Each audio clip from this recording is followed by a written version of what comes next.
हाणे पाण ॻाल्हि कयूं पिया त लाड़काणो सेंटर जेल में बशीर शाबराणी ऐं जेल पुलिस अमले में जहिड़ो नतीजे में 5 कैदी ज़ख़्मी थियण जा इतला मिलिया आहिनि। कैदी बशीर शाबराणी जे वारसनि जेल अॻियां टायर साड़े रोड ब्लॉक करे छॾियो आहे। वारसनि जो चवणु आहे त असांजी बशीर शाबराणी सां जेल सुप्रीडेंट बेवाजिबी कई आहे। इन्हनि मुतालबो कयो त कैदी बशीर शाबराणी सां इंसाफ़ कयो वञे। मौक़े अपडेट कंदा पिया हलूं। तफ़सील लाइ असांखे जॉइन कयो आहे लाड़काणो मां K2K न्यूज़ जो रिपोर्टर मुजाहिद मीराणी। मुजाहिद अपडेट कंदा।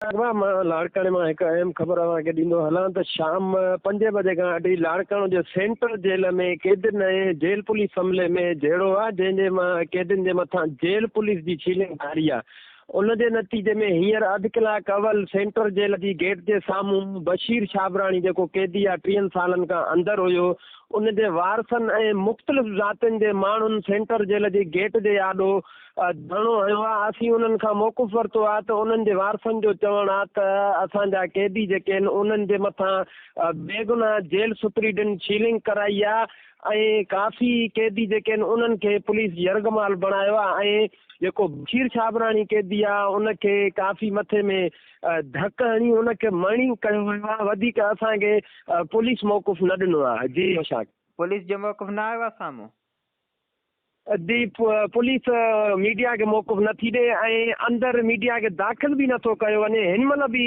सेंट्रल जेल शीलिंग जारी आहे। कैदियुनि जे मथां कुझु कैदियुनि खे यरगमाल बणायो वियो आहे ऐं बशीर शाबराणी ऐं 5 कैदी ॿिया बि वधीक आहिनि जेके ज़ख़्मी ऐं सीरियस कंडीशन में उन्हनि खे हॉस्पिटल आंदो वियो आहे।